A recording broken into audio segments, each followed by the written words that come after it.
Innaka antal alimul hakim wa la hawla wa la quwwata illa billahil aliyyil azim. Wa yanbaghi an la yakuna li talibil ilmi fadratun wa tahayyurun fa innaha afatun. Wa kana ustazuna Syekhul Islam Burhanuddin yaqulu innama ghalabtu ala surakai bi anni lam yaqa' lil fatrah wal ittirabu fi tahsin. Wa kana yuhka an Syekhul Islam al-Asbijabi annahu waqa'a fi tahsilihi wa ta'allumihi fatratu isnata asara sanatan bin kilabil mulk wa kharaja ma'a syarikihi fil munazarati wa lam yatruka al-munazarah wa kana yajlisani fil munazarati kulla yawmin wa lam yatruka al-julusa lil munazarati isnatai asara sanata asara syarikuhu al-Islam lis-Syafi'i wa huwa kana Syafi'iyya. Menyambari dan seyogyanya, yakni sepantasnya, sebaik dan selayaknya anda yakuna li talibil ilmi, bahwa adalah bagi orang yang menuntut ilmu itu fatratun wa tahayyur, tidak oleh gelisah dan juga bingung. Fa innaha afatun, karena kegelisahan, kebingungan yang melanda kepada diri orang yang menuntut ilmu itu merupakan sebuah hal yang merugikan. Kita pernah bingung kan?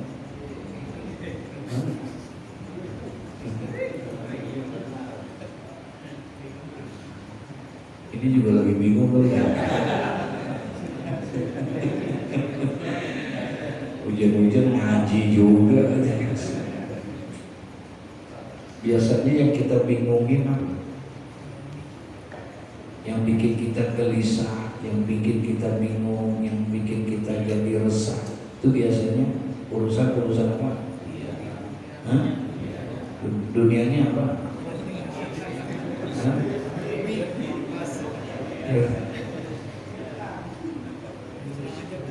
Jadi kalau lagi bingung, kira-kira ibadah bisa khusyuk? Hah? Kalau lagi bingung belajar bisa tenang kan? Makanya wayam bagi adla yakuna li talibil ilmi faqratul wa tahayyur. Bagi orang yang menuntut ilmu itu jauh itu kebingungan, kegelisahan, apalagi urusan dunia. Masya Allah. Terus bagaimana caranya? Emang kita bingung mulu, emang kita resah mulu, gelisah mulu, iya kan? Sebetulnya ada satu resep dari Rasulullah Sallallahu Alaihi Wasallam supaya kita ini dihindarkan dari segala kegelisahan, kesempitan, kesusahan, kebingungan dalam kehidupan. Kuncinya cuma satu, dan itu udah kita kerjain. Senang belum maksimal kita mengerjakan. Apa kata Nabi dalam satu hadis? Man hafal al-salat akramahumullahu bi khamsi khisalin. Kata Nabi Muhammad sallallahu alaihi wasallam, man hafadha ala salat, barang siapa yang menjaga salatnya, barang siapa yang memelihara salatnya, akramahumullahu bi khamsi khisalin, niscaya Allah akan memuliakan dia dengan 5 perkara. Allah akan memuliakan dia, Allah akan menjaga dia, Allah akan menghormati dia dengan 5 perkara kalau dia bisa menjaga sholat. Karena sholat ini ibadah yang paling disenangi oleh Allah.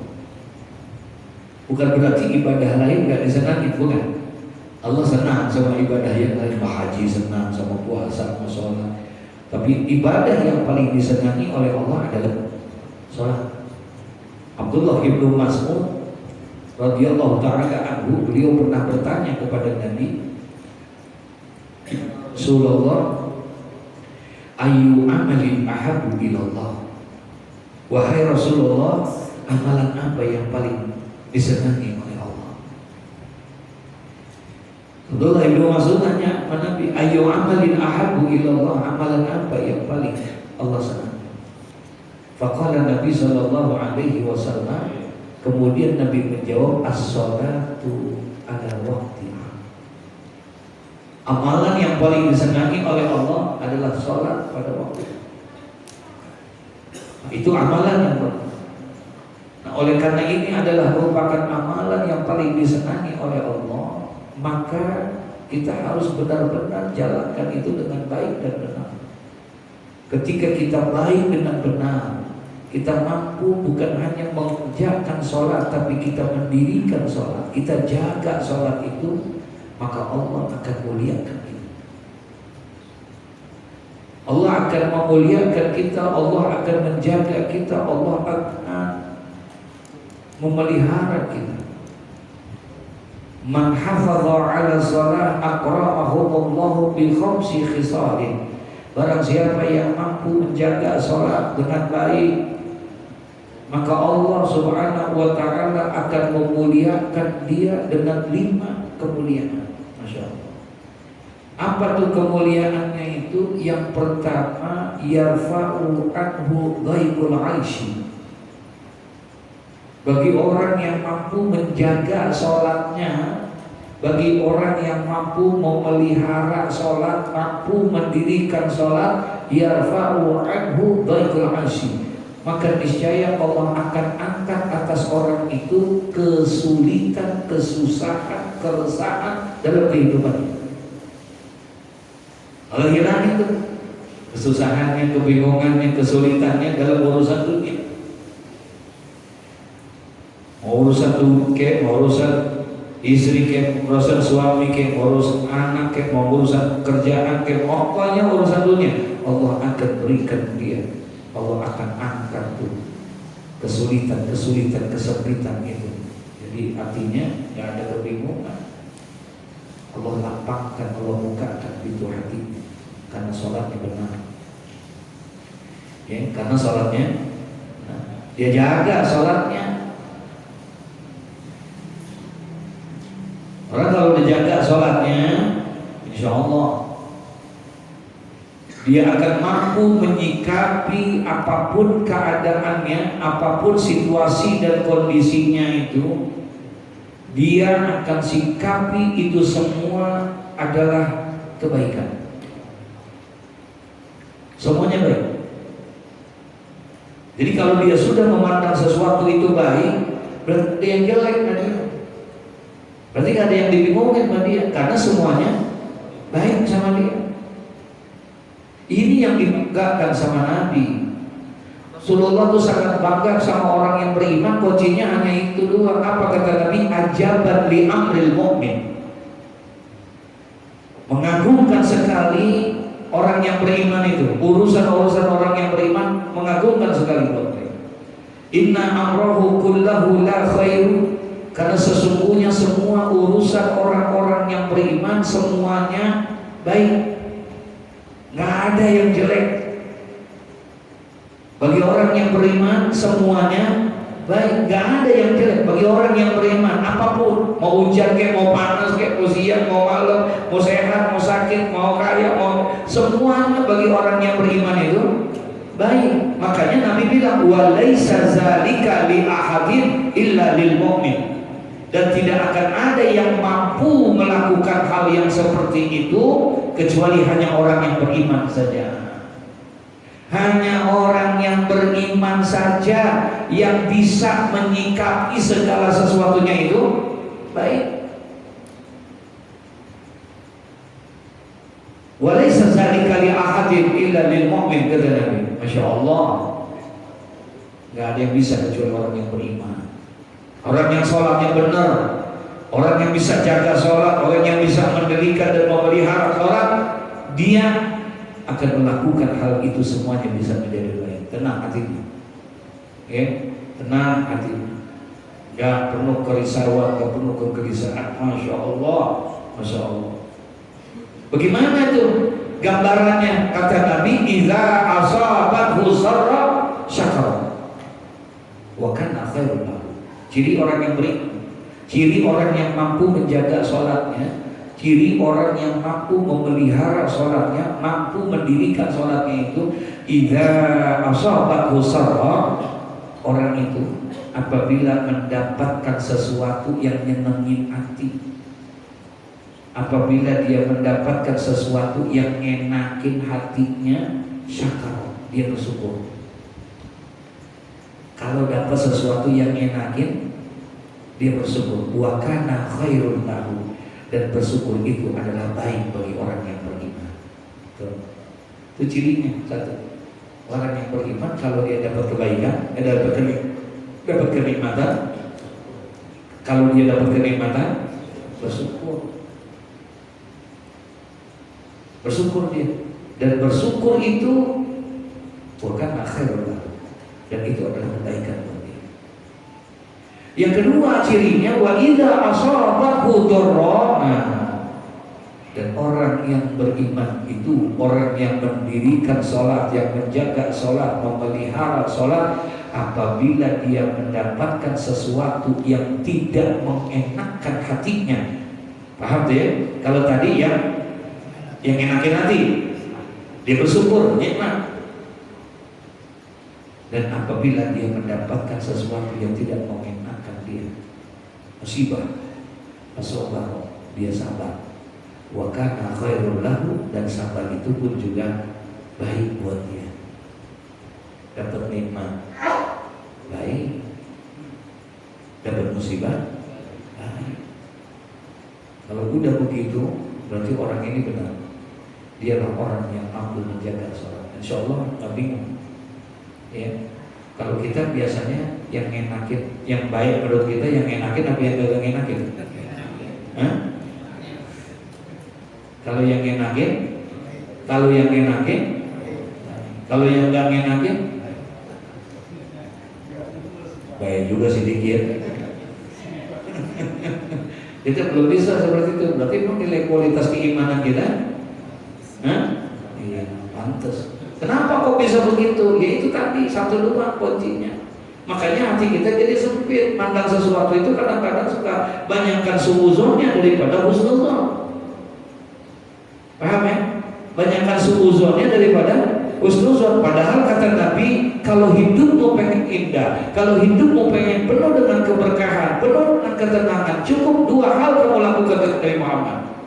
Kalau kamu pengen hidup ini penuh dengan keindahan, penuh dengan keberkahan, ya, hidup ini penuh dengan kedamaian, cukup hidup itu akan terasa indah, baik, berkah.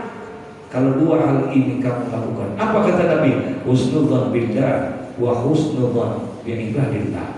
Berprasangka baiklah kamu kepada Allah, dan berprasangka baiklah kamu kepada sesama hamba-hamba Allah. Udah. Kalau sudah bisa kayak begitu, enak itu kita senang. Kalau kita sudah dijadikan orang yang bisa berprasangka baik, selalu husnuzon, apapun yang Allah berikan kepada kita, kita selalu husnuzon. Alhamdulillah, selalu husnuzon, baik aja udah. Gitu. Kita baru gerimis aja udah kesel. Baru gerimis belum hujan belum. Terus, ya sialan gerimis lagi lah. Tuh. Ya, Masya Allah, berat banget kita untuk kayak begitu. Jadi pantas kalau kita masih masih gampang bingung. Padahal bagi orang yang menuntut ilmu, bingung. Makanya tadi ditanya, kalau seandainya dalam keadaan gelisah, dalam keadaan bingung, kira-kira kalau orang yang gelisah nih ngajinya tenang apa kagak? Hah? Ngajinya tenang apa kagak? Iya. Ya Allah. Yang dia liatin dikit-dikit, yang dia liatin apa? Hah? Jam.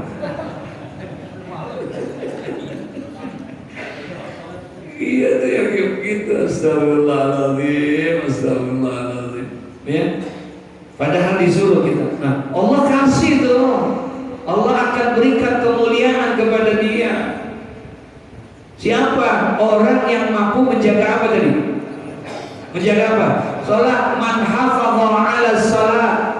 Barang siapa yang mampu menjaga salatnya, barang siapa yang mampu menjaga mendirikan salatnya, akramahumullahu bi khamsi khisalin, Allah akan muliakan dia dengan 5 kemuliaan. Allah akan berikan kepada dia 5 kemuliaan buat dia. Subhanallah. Yang pertama, yarfa'u anhu dhaikil 'arsy.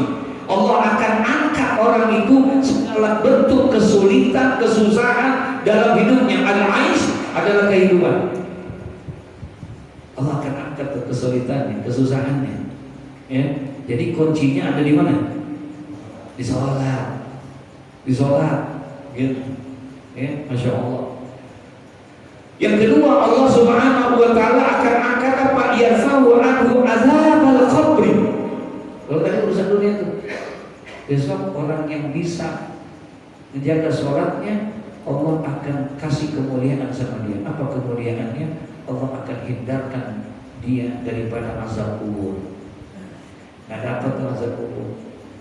Kan karena dalam kubur itu ada nikmat kubur, ada azab kubur. Azab kubur itu apa? Ketika kita nggak mampu menjawab pertanyaan malaikat munkar nakir, itu azab kubur. Ya. Dan itu yang ditakutkan.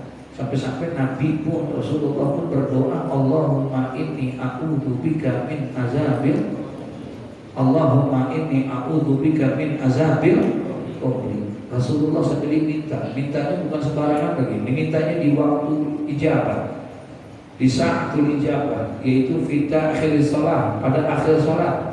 Rasulullah berdoa itu, Allahumma fil lima qaddamtu wa ma akhartu wa ma asrartu wa ma a'lantu, antal muqaddim wa antal muakhir, la ilaha illa anta, Allahumma inni a'udzubika min azabil qabri wa min azabil jahannam wa min fitnatil mahya wal mamat wa min syarri fitnatil masiihid dajjal. Ya muqallibal qulub sabbit qalbi ala dinika, ya musarrifal qulub sarrif qalbi ala ta'atika. Rasulullah kita dihindari daripada azab kubur. Ya, Masya Allah. Kemudian apalagi Allah kasih kemuliaan? Yang ketiga, wa yu'tihillahu kitabahu biyaminihi. Allah akan muliakan orang yang menjaga sholat itu, orang yang mampu mendirikan sholat. Bukan hanya di dunia Allah hindarkan dia dari segala macam kebingungan, kesulitan, daripada keresahan, kegelisahan dalam kehidupan dunia. Bukan hanya sekedar Allah berikan bebas daripada azab kubur, wa yu'tihillahu kitabahu biyaminihi. Nanti orang itu akan diberikan kitabnya itu dengan diterima dengan tangan kanannya dia.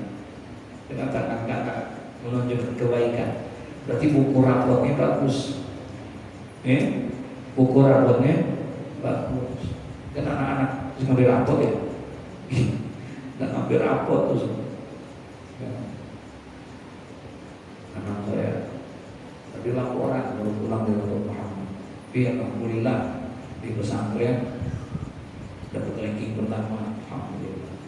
Sekolah ranking 16 begitu. Artinya nanti dapat tangan kanan. Dan kita lagi wudhu tuh, Allahumma atini kita biyamini wa hasibni hisabai yasira. Lagi basuhan tuh tangan kanan kita, betul ya? dari bahasa tangan kita. Nah itu belajar, minta supaya nanti tangan ini yang menerima catatan amal-amal kita dengan amal-amal kebaikan. Kalau tangan kanan yang menerima, itu udah alamatul khair, udah alamatul sa'adah, udah alamatul kebahagiaan, penuh kebahagiaan kita dapat. Nah, Allah besok akan berikan kepada orang yang mampu menjaga sholatnya, mampu memelihara dan mendirikan sholatnya, maka Allah berikan nanti kita itu dengan tangan apa? Tangan kanan. Apalagi wa yamurru ala siratal mustaqim. Yang keempat, orang yang mampu menjaga sholat, Allah berikan kemuliaannya. Wa yamurru ala sirat. Marra yamurru itu jalan.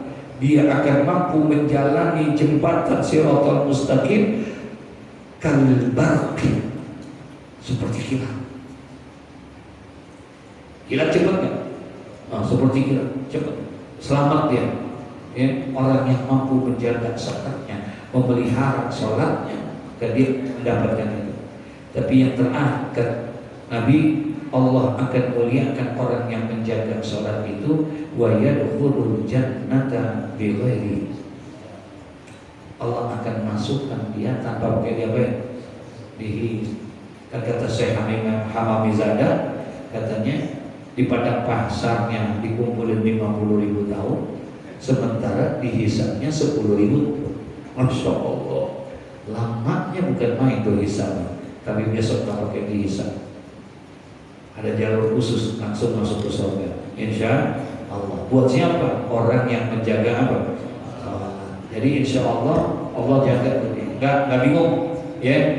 Allah akan kasih. Wa kana ustazuna Syekhul Islam Burhanuddin yaqulu, katanya Syekh adalah guru kami, ustaz kami Syekhul Islam Burhanuddin. Beliau yaqulu, berkata dia, innama ghalatu ala suraqai bi anni lam yaqa' lil fatrah wal itrabu fi tahsili. Saya mampu, katanya, hanya saya mampu mengungguli ala suraqai, ya, daripada teman-temanku. Kenapa? Bi anni lam yaqa' lil fatrah, karena tidak pernah ada kegelisahan dan juga tidak ada wal idra'u fi tahsili, tidak ada kegelisahan, kebingungan, keresahan dalam berusaha sesuatu itu. Jadi penuh keyakinan di dalam dirinya itu. Ya, Syekh Burhan itu beliau mengatakan bahwa dia sempat mengungguli daripada semua teman-temannya itu karena dia nggak pernah ada kegelisahan, ada rasa optimisme di dalamnya, keyakinan yang kuat di dalam dirinya, sehingga bisa mengungguli teman-temannya di dalam belajar dan tidak terlebati daripada kegelisahan, kebingungan di dalam dirinya untuk meraih kepada sesuatunya itu. Masya Allah, penuh keyakinan dia. Wa kana yahka an Syekhul Islam, ya, al-Bijami annahu waqa'a fi tahsilihi wa ta'allumihi fatratu isnata asyara sanatan bil kilabil mulki. Masya Allah. Jadi katanya dikisahkan dari Syekhul Islam Al-Asbijani bahwa selama dia menuntut ilmu itu, dalam belajarnya itu dia sempat tertimpa fatrah, satu kondisi semangatnya hilang, ya, dalam belajar. Kenapa? Isnata asyara sanatan bil kilabil mulki, karena selama 12 tahun itu ada perubahan di dalam pemerintahan. Yang lingkungan pemerintahannya itu sana, ya, situasinya nggak aman, situasinya nggak enak. Jadi akhirnya gelisah dalam menuntut ilmu itu, ya. Peperangan kan, atau politik yang terlalu meningkat, memanas dan lain sebagainya, sehingga situasi kondisi pemerintahan itu tidak tenang, membuat dia juga tidak membawa ketenangan di dalam belajarnya, katanya. Kata beliau, wa annahu waqa'a fi tahsili wa ta'allumihi fatratun. Dia pernah mengalami kegelisahan daripada penuntut ilmu itu selama 12 tahun karena sebab adanya problema permasalahan di pemerintahan.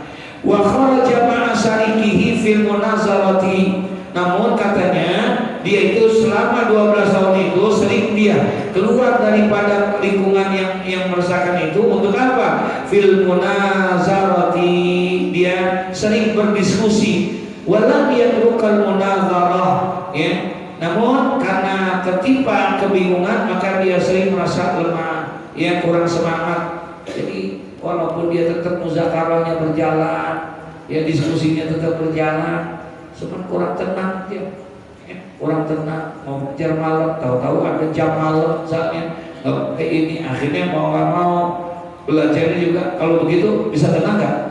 Nggak bisa tenang itu belajar kayak begitu. Lagi belajar itu tahu-tahu bunyi bom, bunyi ini, bunyi itu dan lain sebagainya. Terjadi kebakaran, satu kampung dibom dan lain. Jadi nggak pernah ketenangan dia, walaupun dia sudah berusaha untuk itu.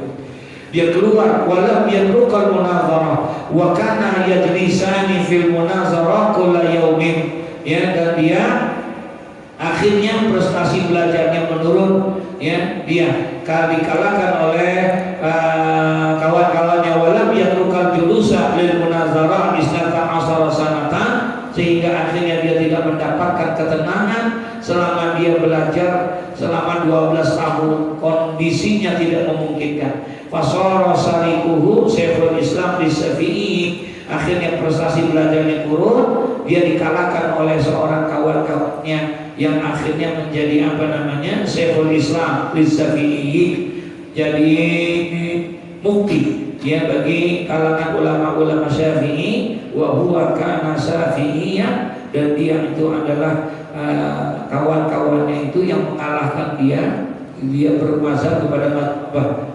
Syafi'i. Ya, kalau buku yang kita baca ini ta'lim cenderungannya adalah kepada Imam Abu Hanifah, ya, bukan mazhab Syafi'i.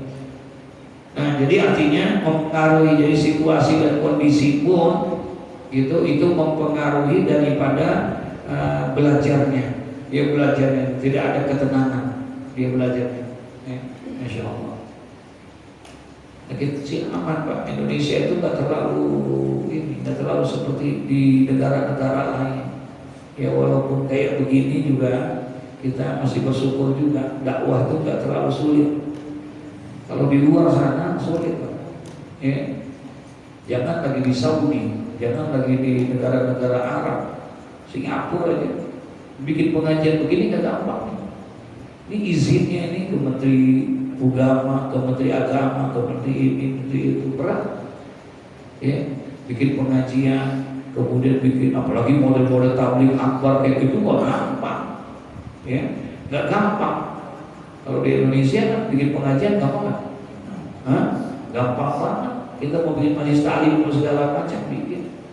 Biar kata majelis taklim muridnya semua, kan pelangnya gede banget. Iya, artinya mudah.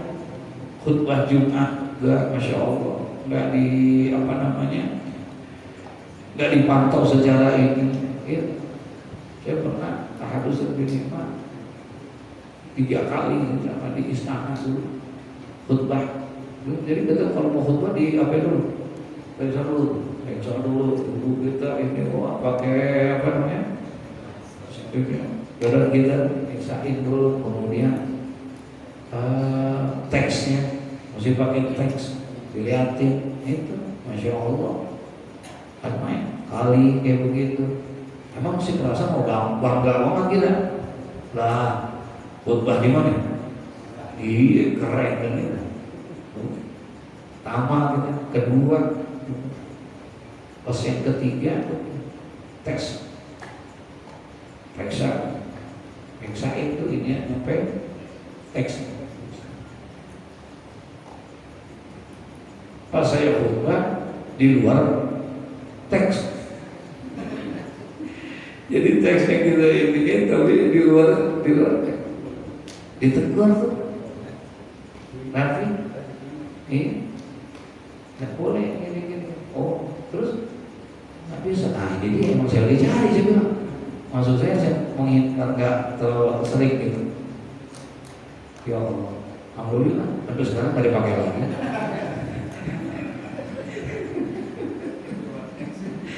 Ya, keluar teks gitu. Masya Allah. Jadi dakwah itu gak berat, ya. Kalau di sini sih emang tempatnya, betul ya. Ini kalau dakwah di tempat kayak gini, ya. Masjid, di musola, di pengajian, emang tempatnya. Nah, tapi di luar sana dakwah itu berat, tantangannya berat. Masya Allah. Wa kana ustadzna Syekhul Qadi al-Imam Fakhrul Islam Qadi Khana yaqulu yang bagi lil mutafaqqihi ayyahfadha nuskhatan wahidatan min nusakhil fiqhi daiman fayatayassaru lahu ba'da dzalika hifdzu ma sami'a minal fiqhi. Masya Allah. Wa kana ustadzuna Syekhul Qadi, dan guru kami adalah guru kami ini Syekh Qadi al-Imam Fakhrul Islam Qadi Khan, ya, yang bernama Al-Qadi al-Imam Fakhrul Islam Qadi Khan.